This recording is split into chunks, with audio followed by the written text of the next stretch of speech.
Alright guys, as we're looking down range here, I purposely picked a day where the wind was less than favorable.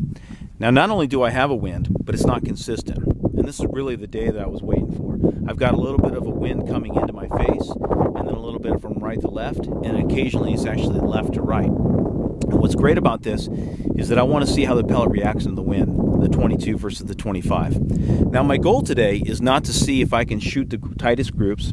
It's not to see if I can dope wind. I'm going to completely ignore wind. So what I'm going to do is have a specific hold point, which will be bullseye on each one of my targets. Today I'm going to shoot at 50, 75, and 100 yards with both the 22 caliber and 25 caliber. Just for the record, the 22 caliber will be the 18.1 JSB, and the 25 caliber will be the 25.39 JSB Kings. We're going to take a look at wind drift, as I've already mentioned, and also ballistic coefficient. Hopefully explain why certain pellets buck wind better than others, and have a little bit of fun in the meantime. I hope you enjoy the upcoming video, and let's get started.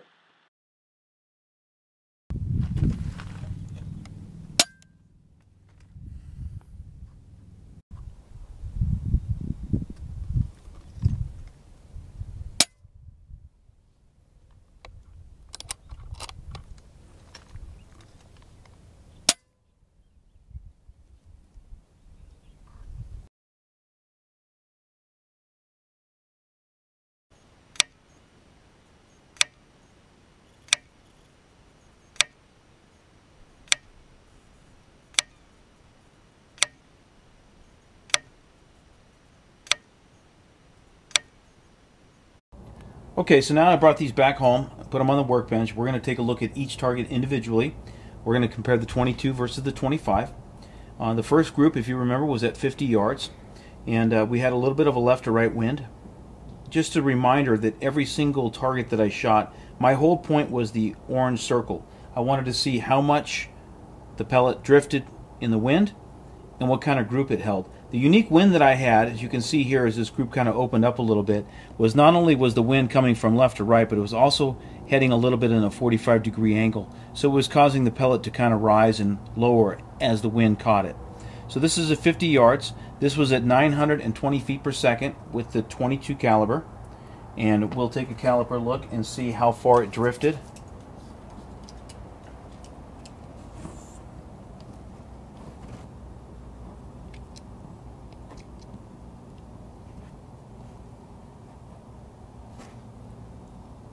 So we had about a 1.3 to maybe 1.4 inch drift at 50 yards with the 22 caliber. Now let's take a look at the 25.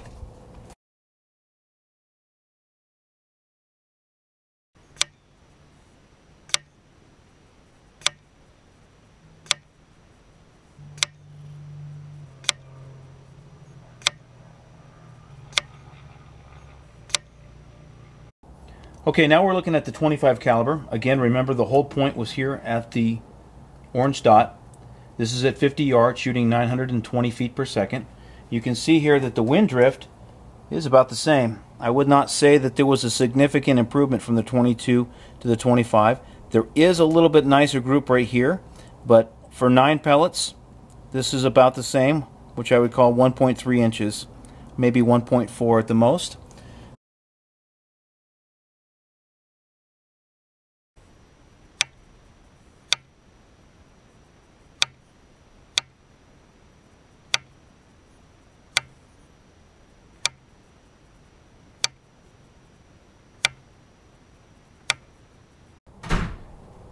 Okay, so now we're going to look at the 75-yard target. And just a reminder, if I haven't mentioned, my goal was to dump a whole magazine at each target and take a look at wind drift. So with the 22, it's going to be 10, and the 25 is going to be 9. If we look at here, most of the group is in the center here, but we do have a couple significant wind drifts here. And as I said, the wind was not consistent. So that was what I was looking for, because I didn't want to see an entire group, say, holding over on the 9 ring area. I wanted to see how much wind drift I have. So let's go ahead and measure wind drift. Those don't look like flyers to me. They definitely look like they're a result of wind. And the maximum wind drift spread we got here with these 2 flyers is 3.9 inches at 75 yards. And if we look at the big part of the nice group here. If we measure the nice group here where the wind was kind of consistent, we're at about a 1.5 inch wind drift.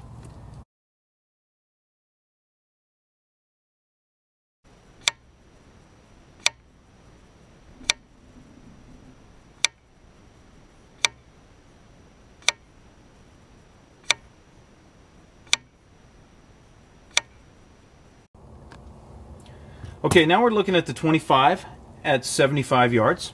As we can see, we start seeing a little bit better group, that the wind is not affecting the pellet as much. Of course, we do have this one flyer here. The wind must have caught it pretty well, but the majority of the grouping is right here in the center. I definitely think this is an improvement over the 22. So at the maximum, we're going to give it a 1.5 inch spread. Vertically and horizontally, we'll go 1.2 inches.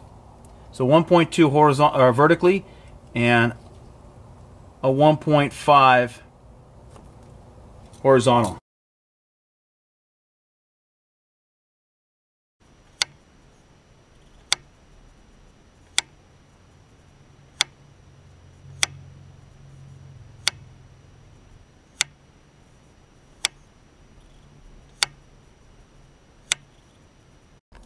Okay, as we're looking at the 22 at 100 yards, to me this was very disappointing. I really thought the 22 was going to do better than this in this wind. Evidently it didn't, but what happened was, this again was my hold point, and you can see moments where the wind drift was consistent, but the wind was pushing the pellet all over the place. This is at 920 feet per second with an 18.1 JSB. And if we look at the maximum spread that we have here, from the center, we're at almost 5.5 inches of wind drift. And not only do we have a lot of wind drift, we have a lot of inconsistency in flight. So much so that I actually was suspicious that I was getting flyers. Although this was the first time that I saw a spread like this when I was shooting targets. At 50 and 75 yards, I felt very comfortable that the pellets were flying true. So I thought that this deserved a little bit more investigation, especially when you see the 25 caliber. So we're going to take a look at this, and I'll explain what I did later in a second. So let's look at the 25 caliber at 100 yards.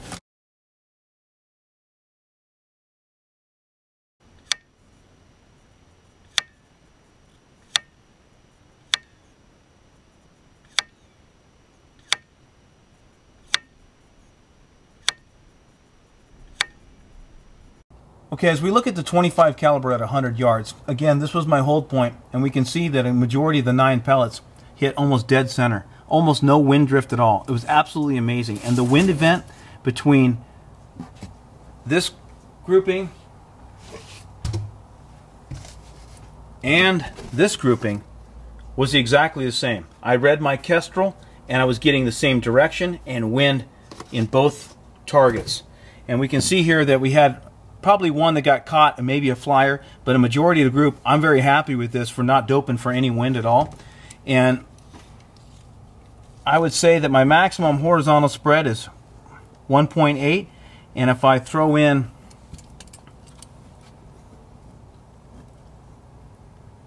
the furthest reach, I might be about 2.5 inches total wind drift in all directions.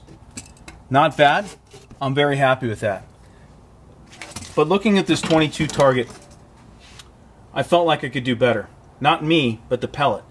So I began to investigate what exactly was causing so much wind drift, and I think you're going to find my findings very interesting. So let's go ahead and look at the next target.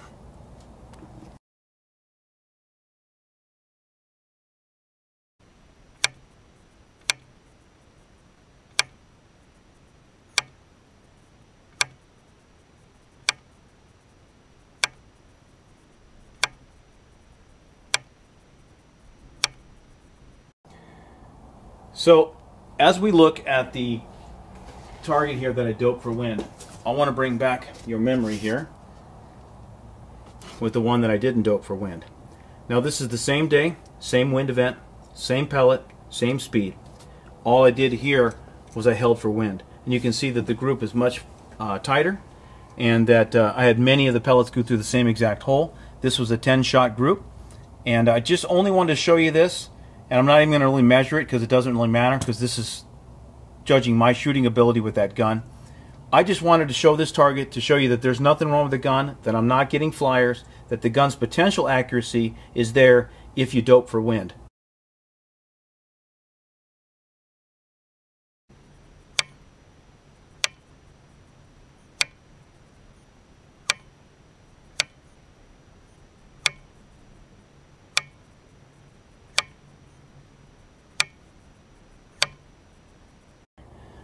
Okay guys, so I was so disappointed with how much wind drift I had on this target, and I was convinced that the 22 had better potential than what was showing on this target. So what I did is I went ahead and I lowered the speed to 890 feet per second. I held for 0 and I shot a whole magazine. Again, my whole spot is right here in the center. And you can see here that I have a lot less wind drift. We can compare these targets side by side. I think you would agree this is a much better spread. Again, not holding for wind, just letting the pellet fly where it's going to fly. And if I look at the extreme drift here, I have about 3.5 inches. Now that 3.5 inches is compared to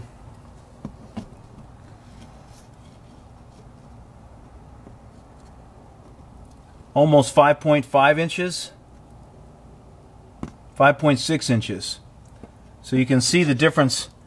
Now this is the exact same wind event, exact same time of day. The only difference was this was 890 feet per second.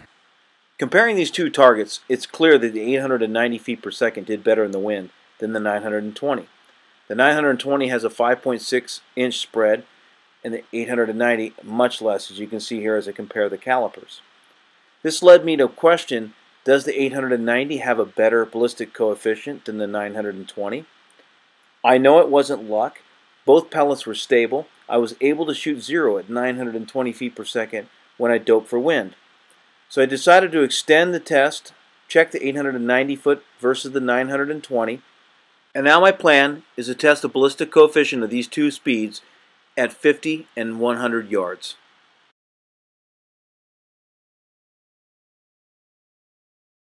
Okay, today I'm going to test the ballistic coefficient of the 22 and 25.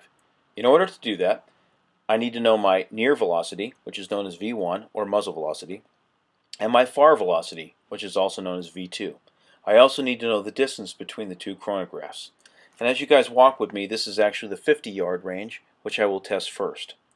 I'm going to take those two velocities, the near velocity V1 and far velocity V2. I'm going to plug them into chair gun with the appropriate drag function. Now the drag function is basically just a model of what your projectile looks like and how it behaves in the wind. You can't really compare a bullet shaped like a 223 to a pellet. They're going to have a different drag function. That drag function is going to help determine my ballistic coefficient.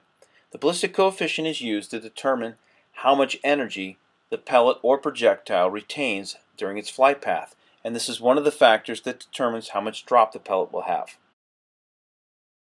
Generally speaking, the higher the BC, the better the projectile. So I'm going to test the 22 versus the 25 and see which one has a better ballistic coefficient. So let's go ahead and get started.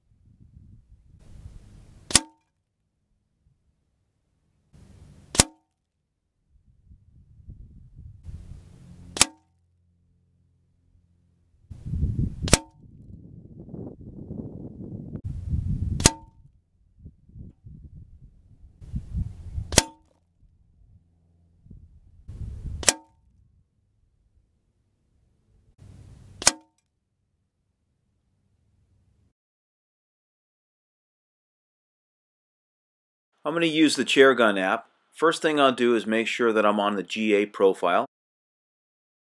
Next, you go to Toolbox, grab the pull-down menu, go to the part where it says Calculate BC, choose Velocity Difference. It'll open up a little box. Put in your V1 or your muzzle velocity. Then next choose your yards, which was 50 in this case. And then type in your V2, which is your far velocity, and hit Calculate, and that will give you your ballistic coefficient on a GA drag profile. The next one, that was the 25. This is the 22 at 929 feet per second. The ending was 792, and our calculated BC is 0.0427. Pretty good. The last one was the muzzle velocity of 888, 50 yard, and the ending velocity was 764 feet per second. We hit Calculate, and we get a 0.0429. That's the best BC at 50 yards. At these given velocities, the 22 is actually the superior pellet at 50 yards. The 50-yard test really surprised me. I did not expect the ballistic coefficient at the 888 foot per second 22 to exceed the 931 foot per second 25. These guns are capable of one-hole performance at 50 yards, so judging pellet performance on a day-to-day basis can be difficult. Seeing these results, however, made me wonder if I was overspeeding the 25 caliber. So at the 100-yard test, I'll be slowing down the 25 caliber to 900 feet per second, and we'll see what the results are.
To calculate your ballistic coefficient on the Chairgun app, you're going to choose Calculate BC from Velocity Difference, and then you're going to plug in your V1, your yardage, and your V2. This is going to be done off a GA drag profile, which is suitable for the Diablo pellet. If you choose a different shaped pellet, you may get a different ballistic coefficient. I like to calculate my ballistic coefficients at various ranges, typically 50, 100, and sometimes as far as 150 yards. I'm looking for an average between the two and to see if I'm getting consistency downrange. Oftentimes I see the question asking how come their Strelock or their ballistic app that's on their smartphone is not properly predicting drops. And the main reason is your ballistic coefficient is probably off. Your ballistic app or smartphone app that calculates drop uses ballistic coefficient to mathematically determine how far the pellet's going to drop, along with its speed and some other factors, depending on how sophisticated the program is. So it's crucial that you have this correct number in order for your app to properly predict drop.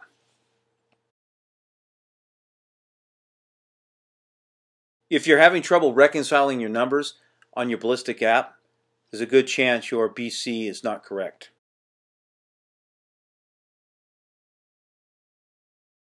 Looking at these numbers, are you surprised that the 22 caliber exceeded the 25 caliber in ballistic coefficient? Are you also surprised that 899 feet per second yields a higher ballistic coefficient than 932 feet per second in the 22, and that the 25 caliber can handle more speed?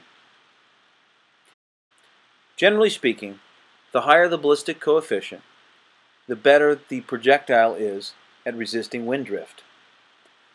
This has been verified. If you look back at the beginning part of the video, you saw that the slower 22 caliber pellet performed better in the wind than the faster pellet. And now we have data that prove that the ballistic coefficient actually improves when we slow down the 22 caliber pellet. The 25 caliber pellet is still superior when compared to the 22 caliber pellet at resisting wind drift. We have to remember that ballistic coefficient does not guarantee a better projectile. It is one factor that must be considered when choosing a speed, pellet, weight, or caliber. It would be unwise to choose a projectile based solely off ballistic coefficient. One can never ignore the qualitative data that can be found by shooting targets at various ranges.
Alright, for the last comparison, we're going to compare both targets, caliber for caliber. Let's first take a look at the 22 caliber.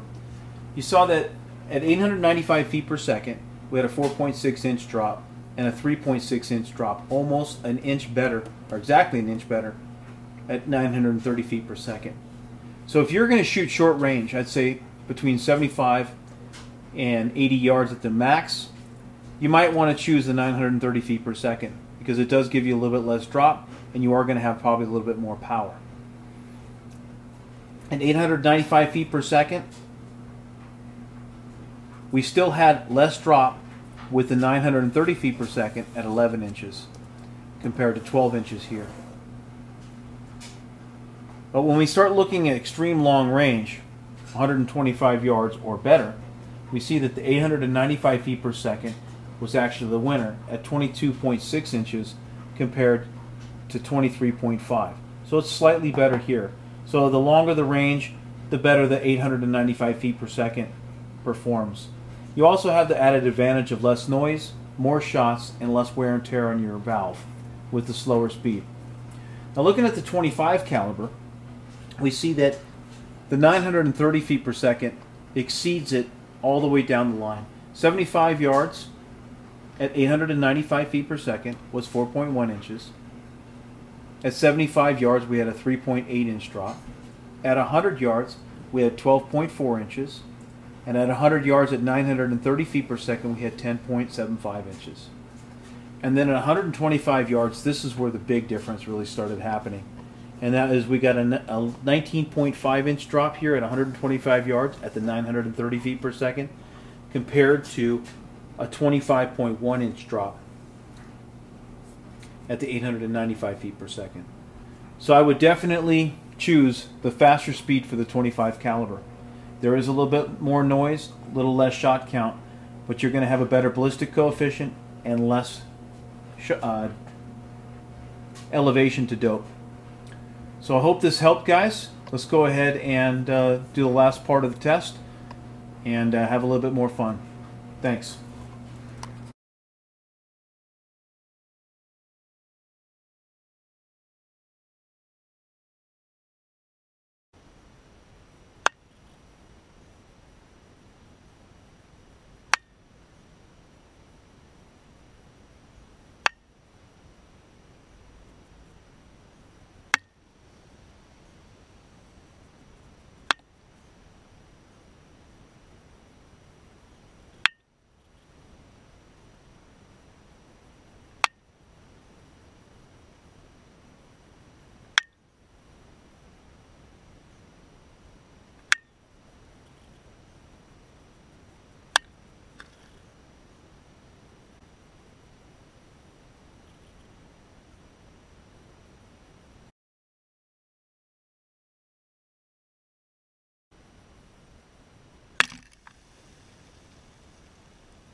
Well, guys, thanks for taking this journey with me. I learned a lot, and I hope you did too. I covered a lot of subject matter today, everything from wind drift, the ballistic coefficients, drop charts, and finally foot-pounds of energy on a Cornish game hen, which was really mostly just for fun, but it also illustrates the point that if you're going to go hunting, it's important to choose the right caliber for the right game so that you can have a humane hunt. And that was the point of the last part of the video. There really is no comparison between the 22 and 25 for hunting. Choosing the appropriate caliber is of the utmost importance. So thanks for watching, and I hope you enjoyed the video, and I'll see you on the next one.